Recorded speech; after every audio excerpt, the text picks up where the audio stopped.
Lisi chunga chi na le thip na hi ipipian hi aham lisi chunga hin khuwa he in ko teu he thumbe hi akipa in apat na achu hi le ihung pin ni u ani na achu hi le ebjama ihung lol hin over service in kimu athum na achu hi le ijinei u a hi I chothuma bo hu ikipa jiwin hin la apat na te ni ga ki se le hin kho a hung pin ni le ebjama mak soi imu hi lo le service imu ni a bidinga in ko te ki pa jiu bham iti a ebjama mak hoi ta ta imu mana he hin kho a ki lol hinga ham ti hi india gamsunga mi pi ho hin ichi pi le jing win buin hi na tuni ni khu a he india gamsunga mi khat le kha thi ma thep Albert Einstein ho tabanga thi ma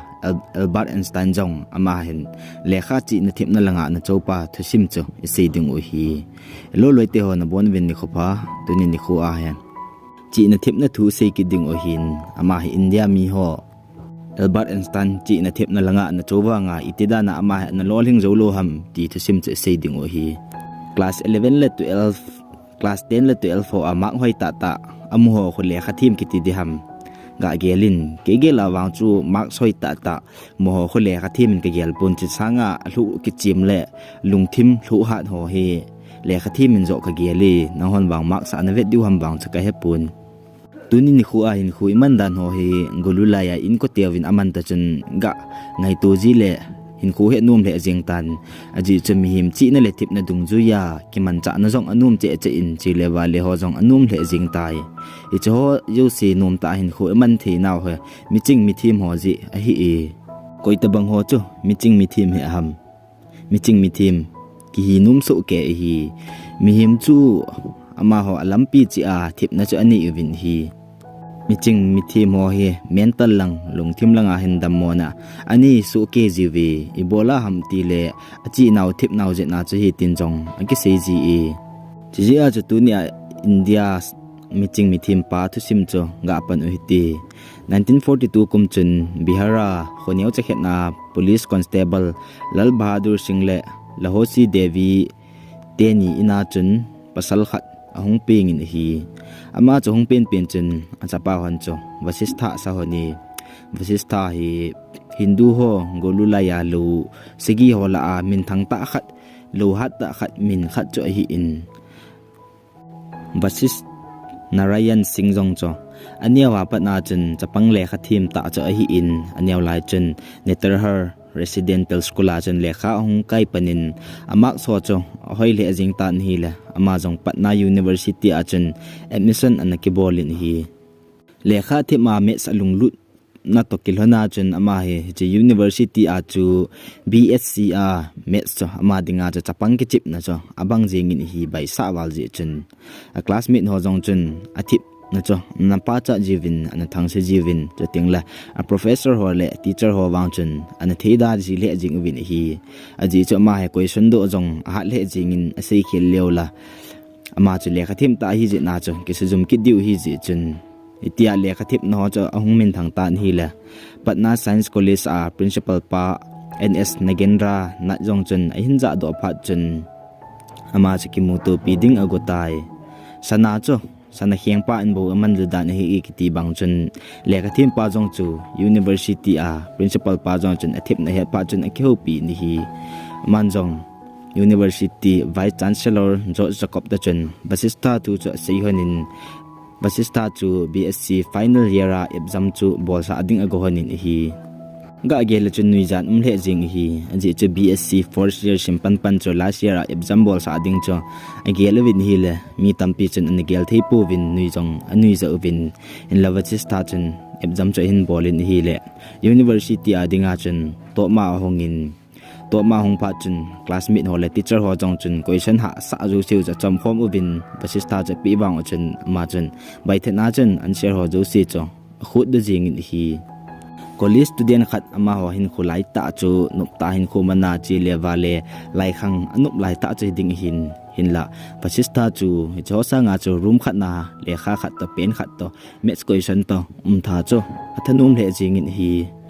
America Maths team ta John L. Kelly jong cho Patna University a International Conference a hong chun ma jong basista chi na le thip na le mes athanu mo cho mu do pa chun amazon ki pa le jingin amazon California a research center a hungding chun vasista cha ko tan hi le vasista in jong inchi chance la in scholarship ki bolen scholarship mo chun America a chun achi in lai chun PhD a chun admission ki bolin PhD hin chai chun Berkeley a chu assistant professor a chun apangin hi lai chun basista in jong Albert Einstein a equation min thang ta khat E equal to mc square ki ti chu ana chowin adi poitin an si energy equal to mass time the speed of light speed ki ti equation chu a hi ama min thang ta khat na khat chu hi le ama na sa azong na tong jiwi tin ase event hi na sa hon jong khavia Apollo mission 2 tha alien lut na tu si ma jon ka satan live video chat na vet lo le na vet thiu hin Apollo mission ambol na wa jong cho operation khat la ya chun he chi light zo hung te ta ni le mi zo se chun na tong thei tapun hin la basistan chun alu le idea zo se chu mang cha in computer ho thi wang chun calculation ho hisab tu chen ho cho lai thi pe na chun ambolin lai hung wa chun a ve u win hi le basista calculation ta chun computer calculation achi ho cho abona chun ki bang su ke in hi mi tampi in basista in hi che ho abol di chu proof a umpoi ti a sei wang o chun tunin ni khu ge hin basista hi meeting India meeting le match team ta khana chun mizo sin hen lai hi PhD an chai chun basista jong India gamsunga chun ongkle in aman jong hilaya chun gamsung wa chapang ho mes langa sata khan tu thina ding chun amazon educational institute IIT Kanpur Tata Institute of Fundamental Research Mumbai Indian Statistical Institute Kolkata ho achun na anatongin professor in anapangji in hi amazon army officer len ta khat chanu khat da chun ni kicheng honin hin la pha chom khat zo chun ki khen kin hon tan hi pate cha he vet le miching mi thim ta ho he koima to ki vop ding he koima to ki sin ding he an num ji lo udan hi ama ki se elwa miching mi thim dang ho jong mi to khom he an num lo wa ni thida ji u hi iti chun basista chun lungthim langa la samna ahin nigin professional care bol na azong cho hongla sampan panin mesla azong cho hongla samsamin achaina ma jong cho mentally acho unstable a time alungthim cho ithei mong talo nat schizophrenia kiti cha avegin schizophrenia ha e ho chomlama ga he thi dinga hlulang he problem ma hin amazon Central Institute of Psychiatry Ranchi ga ma chun admin abolovin hi ma anat je achun hospital sunga chun ti chun hin khu amangin hi phaleni khu hung chin hi le amazon anat cho hung all jep tan 1985 kum chun hospital a ko na chun ahung da ta ni la anat no cho phat masadanga sanga chun ananum jep ta ni hi hinla ni khat amazon punia trina chi ding agut na chun hilai muna chun amangin mipi ni ti hol bang chun basista cho amutapu vin hi hila 1993 kum chun amazon dukan neu khat chapradori guns muna chun amaya chun mi pi ho chun amudo win ama cha na dam mo le jingin acha theipun nen ho cha na chom le le jingin anat ho jong cha na kho che dan hi laimuna ko na chun basantura chun ahin pui le win lai chun political leader min thang ta ho jong chun anajen win 2010 kum chun amazon dam selin ahung kitan patna science college azong cho award na pi win ama hi hung seilet na hi taklona cho iti chun schizophrenia a chun adam mo na kho sit bal phat chun kumsom lang ahin ding ho cho kumsom lang ahin na thei chan so cho ana su kim pe ta hi iti chun na no cho hung kho che ki jingin aman jong in sunga su pi ulena ho chan gya cho koi ma cha cho amin u jong a heta pu ni hi aman lekha ho hong ji in lekha han lang bang han lang thil mu zo si a chun thil ho cho na ji in hi basista anaw pa ayoda na sei na a chun hi le ama he zan i mu ding ting jong le pen he choi te ji itin asigi 2019 kum chun anat jong hong kho che jing tan Patna Medical College le hospital a chun amazon admit na bol kin uvin bang sin tain 14 November a chun ahin khu chu anabe tai in khu be ni pam langa an pu do wa chun ambulance hongge le jingin ma ho in jong ambulance so ta jen anga ovin hi heti chen India te in ta le miching mi thim ta basista cha in ki ha su ovin lekha a beautiful man ki ti kho na za kha le ho che kho basista hin kho to sim cha hi basista hin kho to sim ta banga hi America gam sunga mes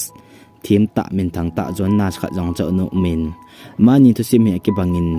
ki lo thimin hin la zon na chu schizophrenia ki ti na ko na chen hongdam do in hi hin la e ho in miching mi thim pau he na ko na chen in na jendam tapu win hi ma ho ta banga miching mi thim Ramanujan Jonas Isaac Newton Einstein ki ti ho ini he win ma ho zo si jong he mental langa hen damon ani te win hi lai ho ko na he do te chu hi le miching mi thim ho ha tam zo he mental illness se ani ziu bin hi je chun skula mak soi ta muding le kha thip ding na to hoi ta ki muding hin khu nom ta man ding ki ti hi mi pin dei win pha ham phalo wam ti jong he hulgil ngai ji e miching ho le mi thim ho he achi thip ji wa miching mi thim ki ti hin achi thip na ding wa he alu hi na satta alu hi hoi ta nervous system active jinga thil het ben lung thim ani jing pau he chin alung thim wa ki chol na pg lo hin ki chol na pg ting lo hin ata sa wa la sam na hung pan chin la sam na hung ting chai na ting le thi na hin khu cho atu lo ji win hi he chan chun Vasista Narayan Singh hin kho sim sei naw chu hin nang jong tu a chu China kan do no mu chu hi le Albert Einstein Vasista Isaac Newton ki ti ho ta banga ne chi no mam e lo le normal alphabet ma ne chi no mam ti jong cha komena nan sei dingin ka hin temin a chain ge nan ngai jin ka ke pa in ka video na bet nom je anan ngai hin ji chen like subscribe le comment nan bol dingin ka hin temin aban video ting ki mu to ki tauti